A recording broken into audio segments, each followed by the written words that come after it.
Okay, 4.3 2001 S10. The timing chain was replaced, and then the gasket leaked down there by the oil pan. Well, part of the reason for that is that whenever you do the timing chain gasket, theoretically you should have an oil pan gasket also. But they done what anybody else would do. They would kind of pulled the ends down, siliconed them, and they did a little modification to the cover, which is trim these edges a little bit so that you can slide the cover in, because there's a lip right here that goes over the seal. So I did just a wee little more trimming so it's a little easier fit. And the problem you got is you get down there where them corners where they all meet, and that's where they want to leak at. So I get everything all cleaned up best I can. What I'm going to do is I'm going to take a little screwdriver or pick or something and pull that gasket away from the block a little. Try to shoot a little silicone up in there on both sides. Okay, and then I'll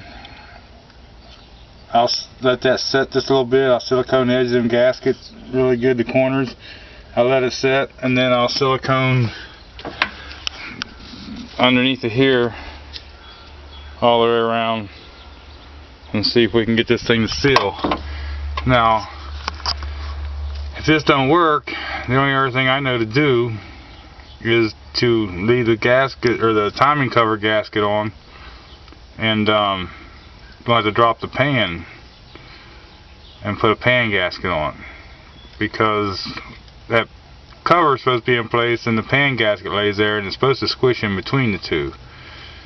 Well, it's hard to do that like this and not break the silicone in the gaps and stuff like that, and it's just pain in the butt sometimes. So, but we're going to try it. So anyway, this is what we got. We're going to try to put this gasket on here and see what happens. Okay, timing cover's on. I don't know if it's going to work or not. That oil pan gasket was kind of iffy, to say the least. It looks like whenever it was first taken off, it looks like maybe they didn't take and cut it loose in the pan, because there is some factory stuff on it. Sometimes they'll pull out and mess the corners of the gasket up, but I filled enough silicone in there, I'm hoping that it'll cure that. You probably can't see, but she's sealed up to the best of what I can do without taking the pan off. And I guess if this don't work, we'll have to resort to taking the pan off, and I really don't want to do that, but I'm hoping this will work. I put it on there, put the cover on there loose and let it skin some. I didn't want to get it hard because I want to push the gasket back in. If I let it skin some, then I squeezed it down. I can see where some squeezed out, so maybe I'll be okay. Let's see. Okay, I don't know how much this you guys will see, but I siliconed that gasket up. I know it looks like a mess. There's a lot of silicone. I know you're not supposed to do that, but you know, sometimes you got to do what you got to do. The thing about silicone is you don't want to put a whole lot of silicone on things when you're doing something to the motor, because there's a lot that's squished out here. But it seems like if you ever tear a motor apart, whatever squishes on the outside, there's twice as much on the inside. So what happens, that silicone will break off and get either in the oil galleries or cause the screen up on the pump and different things like that. So you know, what I did, I let it skin long enough that I know that it wouldn't break off, and I put enough on there to do it, but I didn't try not to put enough that it was so, you know, squeezed inside so much, and most of it was on the outside and stuff. So hoping we're good there. So far, no leaks. That's great, no leaks. Okay, got the little truck running. You see there's an ABS light still on. I gotta get with them and see if they want to try to fix the ABS. I know there's 8 codes in there, but you start with the first one, so that might not be as bad as it sounds. We'll have to see what they want to do here. Check engine lights off, but of course it would be off because I had the battery disconnected. And there you see Got the mass airflow.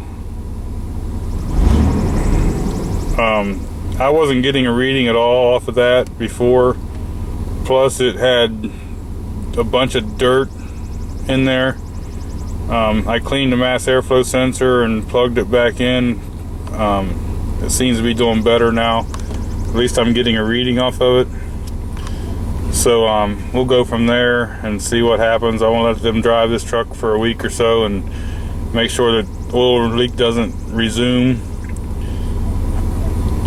This is my little Innova scanner. It's a 3160.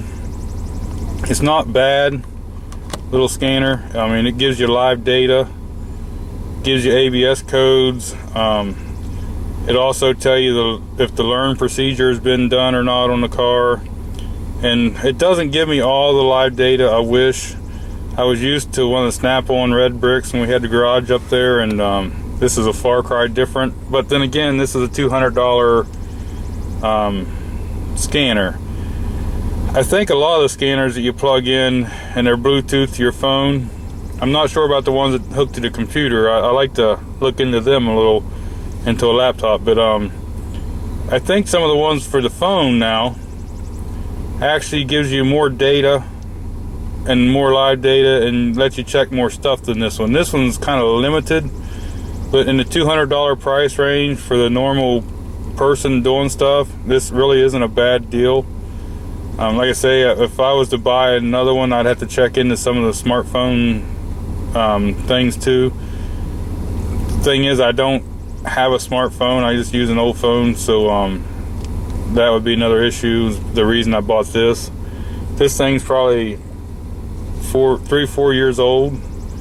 So for the $200, it's been hooked to a lot of cars. I guess it's kind of paid for itself, but I am going to look into something different and just see. I kind of need more information a lot of times than what this will actually give me. So, but anyway, it works for what I got and everything. Now, see, the first half of this video was shot with my old camera. This is shot with a different camera. So I'm gonna try it out and see what it is and see if I like this camera. But anyway, for right now, the oil's not leaking. Check engine lights out. Mass airflow sensor's actually reading now. So we're gonna call this good for right now and see. And if you notice, they have anybody remember him? Kind of neat little keychain. I just noticed that. But anyway, I'm gonna call this one done for now. Let them drive it for a week or so, and see where we go from there. So thanks for watching.